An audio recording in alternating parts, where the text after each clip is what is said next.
नमस्ते विद्यार्थी मित्रांनो. या व्हिडिओमध्ये आपण एक्झरसाइज 12.1 ॲव्हरेजमधील बघणार आहोत. Question 1. What is the average of the smallest and the greatest 3 digit number that are divisible by 18. म्हणजे 18ने डिव्हिजिबल असलेल्या 3 डिजिट स्मॉलेस्ट अँड ग्रेटेस्ट नंबरचा काय करायचं आहे, ॲव्हरेज काढायचं आहे. आता तुम्हाला स्मॉलेस्ट नंबर माहीत आहे. तुम्ही 18चं जर टेबल म्हटलं तर स्मॉलेस्ट नंबर काय असेल त्याची, स्मॉलेस्ट 108. कोणती येईल, 108. आणि ग्रेटेस्ट 3 डिजिट नंबर, मग ग्रेटेस्ट काढायचं असेल तर आपल्याला काय करावं लागेल, कुठून स्टार्ट करू आपण, 999. आता इथं 18 आहे. 18 डिव्हिजिबल असण्यासाठीची काय टेस्ट आहे, किती नंबर 9ने आणि 2ने डिव्हिजिबल पाहिजे. 9ने आणि 2ने डिव्हिजिबल पाहिजे. मग ही 2ने नाही, मग ही येणारच नाही. मग ही च्या मागची ही, आता ही 9ने डिव्हिजिबल नाही आहे, म्हणजे ही येणार नाही. नंतर 7 येणारच नाही, ती ऑड नंबर आहे. 995 ही पण येईल का, नाही. ह्या 996 येईल का, नाही. ही 9ने डिव्हिजिबल नाही. 994 ही पण 9ने डिव्हिजिबल नाही. 992 ही पण नाही. 990 ही मात्र 2ने पण डिव्हिजिबल आहे आणि 9ने पण डिव्हिजिबल आहे. म्हणजे मग ग्रेटेस्ट नंबर कोणते असेल, ग्रेटेस्ट 3 डिजिट नंबर आहे 990. आणि यांचा काय करायचं आहे, ॲव्हरेज करायचं. म्हणजे काय, यांची ॲडिशन करून त्याला 2ने डिव्हाइड करायचं. हे 8, 9 आणि हे 10 डिवायडेड बाय 2. ॲव्हरेजसाठी काय करावं लागेल, मग ॲव्हरेज इक्वल्स टू, याला 2ने डिवाइड केलं, इक्वल्स टू 2 5 जा 10, 2 4 जा 8 आणि 2 9 जा 549. Option number 3. Question number 2. In a class, the average weight of 40 students is 35.5 kilogram. If their average weight along with the teacher is 36 kilogram, what is the weight in kilograms of the class teacher. आता इथे average weight स्टुडंटचं दिलं आहे, 40 स्टुडंटचं दिलेलं आहे. आणि with ते किती आहे, 35.5. आणि विथ टीचर ते किती आहे, 36. आता आपण हे स्कूलमध्ये कसं एक्झाम्पल बघितले होते की the weight of 40 students, then the weight of student plus teacher, आणि त्याच्यात काय केलं होतं, आपण सबट्रॅक्शन केलं होतं. ही एक मेथड आहे. परंतु आणखीन दुसरी एक शॉर्ट मेथड आहे. अगोदर आपण ही पूर्ण मेथड बघूयात आणि नंतर शॉर्ट मेथड कोणती ती सुद्धा बघूयात.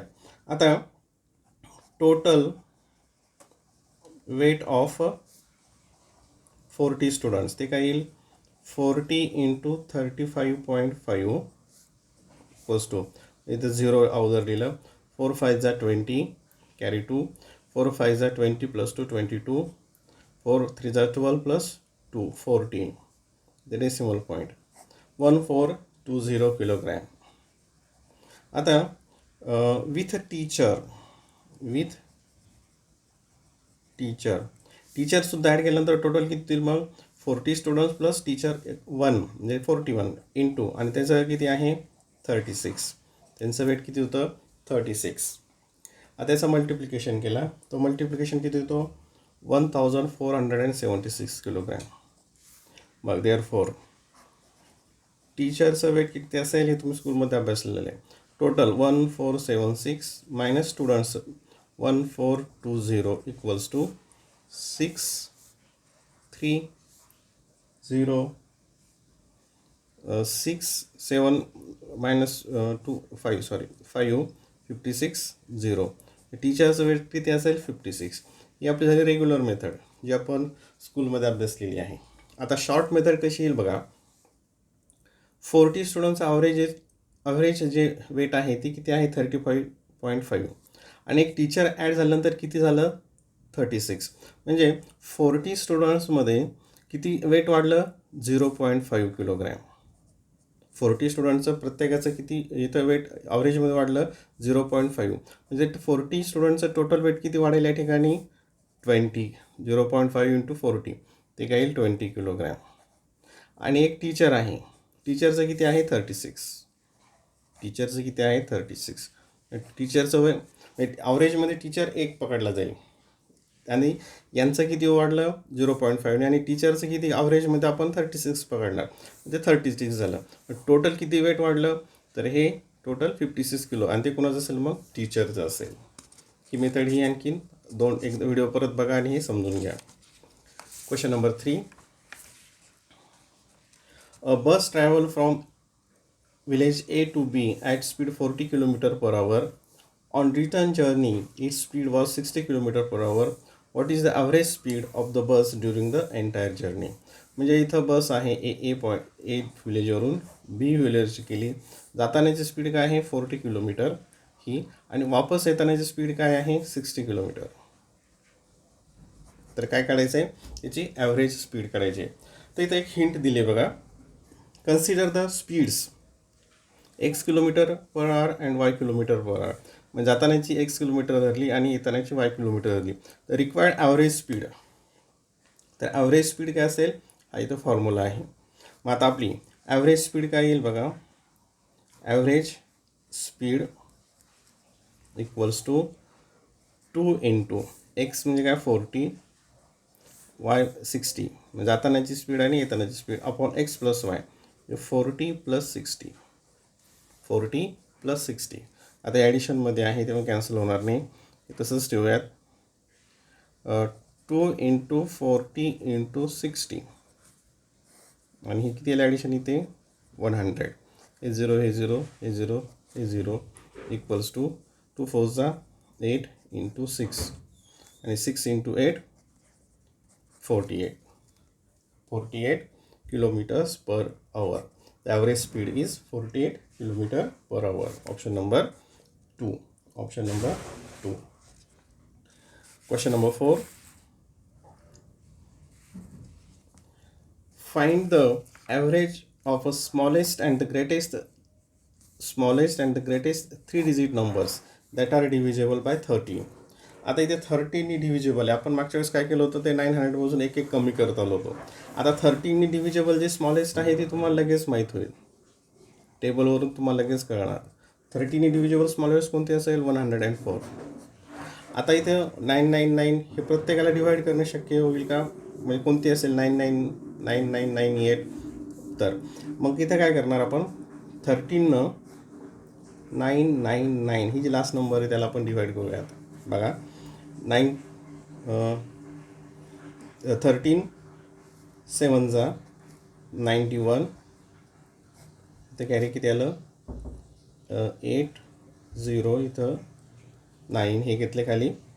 देन 13 6 78 1 हे 1 11 आलं इथं रिमाइंडर. याचा अर्थ काय की या नंबरमधून जर 11 सबट्रॅक्ट केलं तर ती नंबर काय असेल 30नी डिव्हिजेबल असेल. ती 30नी डिव्हिजेबल असेल. मग ती कोणती असेल 999 मायनस 11 8 8 9 988. मग ही स्मॉलेस्ट झाली ही बिगेस्ट झाली. त्यांची ॲडिशन मग इथेच घेऊयात 988 8 प्लस 4 12 कॅरी 1 ते 9 आणि ही 0 ही झाली हिची टोटल झाली. आणि ॲव्हरेज काढायचं म्हणजे काय करायचं त्याला 2ने डिवाईड करायला लागेल. ॲव्हरेज काढायचं म्हणजे त्याला 2ने डिवाईड केलं equals to therefore average equals to 2 5 10 2 4 8 and 2 6 546. 546. Option number 1. Option number 1. Question number 5. Easy आहे. Rahul scored an average 48 runs in 5 one-day matches. आता 5 one-day मॅचेसमध्ये त्यांनी किती ॲव्हरेज रन बनवले 48 रन्स बनवले ॲव्हरेजमध्ये.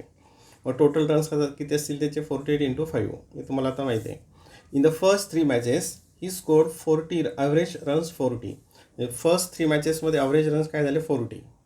The fourth match he score 70 आणि fourth मॅचमध्ये किती run केले 70. Calculate the score by him in the fifth match. The fifth मॅचमध्ये किती आता बघा 5 मॅचेसमध्ये किती असेल 5 इंटू 48 काय येईल 5 into 48. 5 8 जा 40 कॅरी 4 5 4 20 प्लस 240 हे झाले. आता इथं काय दिलं इन द फर्स्ट 3 मॅचेस. मग फर्स्ट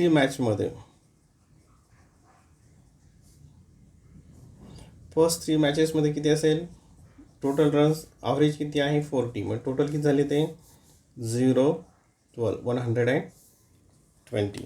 आणि फोर्थ मॅचमध्ये किती आहेत 70. फोर्थ मॅचमध्ये किती आहे 70. आता बघा इथे हे टोटल मॅचेसचे 5 मॅचेसचे हे स्कोर आहे की 3 मॅचेसचा आहे फर्स्ट 3चा, हा 4चा आहे. आपल्याला काय करायचं आहे 5चा काढायचा आहे. म्हणजे हे ते 3 मॅचेस आणि 4th मॅचेसचा जो स्कोर असेल हा टोटलमधून काय करावं लागेल सबट्रॅक्ट करावं लागेल. हा किती येईल 0 9 1 119. हे रन किती झाले त्याचे फर्स्ट सेकंड थर्ड फोर्थ मॅचेसमध्ये झाले. मग टोटल झालेले आहे 240. तर ते पहिल्या 4 मॅचमध्ये 190. मग हे कशामध्ये होतील हे 5thमध्ये 0 14 मायनस 9 5 0. किती रन असतील त्याचे 5th मॅचमध्ये 50 रन्स. किती असेल 5thमध्ये 50 रन्स असतील. Next question. The average weight of 40 students is 25 kilogram. They are seated in a boat. If along with the boatman the average weight of all them is 26 kilogram, then what is the weight of the boatman? जसं अगोदर आपण exam पाहिलं होतं टीचरचं same त्याच पद्धतीनं आहे. हे सुद्धा 2 मेथडनी आपण करूयात. आता 40 स्टुडंटचं वेट किती असेल 40 students weight equals to 40 into त्यांचं ॲव्हरेज वेट काय आहे 25. ते किती येईल 25 4 100 आणि 0 1000 किलोग्रॅम. आणि त्यात काय झालं एक बोटमॅन ॲड झाला प्लस बोटमॅन आला. मग यांचं वेट किती असेल टोटल हे झालेत 41 आणि याचं ॲव्हरेज वेट किती झालं 26. 41 इंटू 26 काय होतं 1066. म्हणजे हा जो बोटमॅन असेल बोटमॅन आल्यामुळं अगोदर किती होतं फक्त मुलांचं 1000. बोटमॅन आल्यामुळे किती झालं 1066. म्हणजे किती इन्क्रीज झालं ते हे टोटल आणि मायनस हे स्टुडंटचं वेट 660066 हे झालं हो. आता हे शॉर्ट मेथड आणखी आपल्याला कसं लिहिता येईल. आता बघा 40 स्टुडंट्सचं काय होतं अगोदर हे 40 स्टुडंट्सचं 25 होतं ते किती झालं 26 झालं. म्हणजे किती इथं नोट पण दिली आहे बघा. The weight of the boatman equals to बोटमॅनचं weight the new average weight किती आहे 26. The difference average weight into number of students. आता या फॉर्म्युल्याप्रमाणे करूयात आपण किंवा अगोदर मागच्या उदाहरणात जसं केलं तसं बघूयात. आता हे टोटल 40 स्टुडंट्सचं किती झालं अगोदर 25 होतं किती झालं 26. मग प्रत्येकाचं कितीने वाढलं हे 1 किलोग्रॅम. म्हणजे 40 स्टुडंट्स किती वाढेल ते 40 किलोग्रॅम करेक्ट. आणि हा जो आहे बोटमॅन त्याचं किती असेल 26 66 हे 6 झालं. किंवा आता हे फॉर्म्युला दिलेलं आहे इथे the weight of boatman equals to formula बघा न्यू ॲव्हरेज वेट किती आहे 26 plus the difference in the average weight. आता ॲव्हरेज वेटला डिफरन्स काय आहे 26 मायनस 25 म्हणजे किती आहे तो 1 इंटू नंबर ऑफ स्टुडंट्स काय आहेत 40 इक्वल्स टू. आता याचं मल्टिप्लिकेशन अगोदर होईल 26 plus 40 equals to 6 and 666. Option number 2. कोणत्याही मेथडने केलं तरी ते सारखंच येतं. शक्यतो शॉर्ट मेथडचा उपयोग करा त्याच्यामुळे वेळेची बचत होते. Question number 7. By how much is the average of natural number from 1 to 50 more than the average of the natural number from 1 to 25. By how much कितीने the average of natural numbers 1 to 50. आता बघा खूप सोपं आहे. Average of 1 to 50 किती येईल त्याचे middle number असेल ते असेल 25. ते असेल 20 कारण हे इवन नंबर्स असतील ते असेल त्याचे मिडल 25. आता ॲव्हरेज ऑफ 1 to 25 आता 1 to 25 काढायला हे ऑड टोटल ऑड नंबर्स असतील हे, म्हणजे याच्या मिडल नंबर काय असेल 12 and 13 येतील. ते 12 and 13च्या मध्ये काय असेल मग ते 12.5. म्हणजे ह्यांचा ॲव्हरेज काय असेल 12.5. आणि कितीनं जास्त असेल मग हा 25 मायनस 12.5 डिफरन्स काढला. इथं पॉईंट आणि 0 दिलं तर 5 तर 0.321 12.5. Option number 2. Option number 2. Question number 8. The average of the squares of first 5 even natural numbers. आता the average of the squares of the first 5 even natural number. First 5 even natural numbers कोणते असतील तर ती 2, then 4, 6, 8, 10 या झाल्या numbers. आणि यांचा काय करायचा स्क्वेअर, तो किती असेल 4 प्लस 16 प्लस 36 प्लस याचा किती असेल 64 प्लस 100. आणि याचं काय काढायचं आहे आपल्याला ॲव्हरेज काढायचं आहे. म्हणजे याची जी ॲडिशन येईल त्याला काय करणार 1 2 3 4 5 5ने डिवाईड करणार. त्याला काय करणार 5ने डिवाईड करणार. आता ॲडिशन बघा, हे 100, हे 36 आणि 64 हे पण 100 होतात म्हणजे झाले 200. आणि हे 16 and 4 20 म्हणजे 220 आणि डिवायडेड बाय टोटल किती आहेत 1 2 3 4 5ने डिवाइड केलं. 5 4 जा 20 कॅरी 2 आणि 5 4 जा 20 म्हणजे काय येईल ते ॲव्हरेज 44. Option number 4.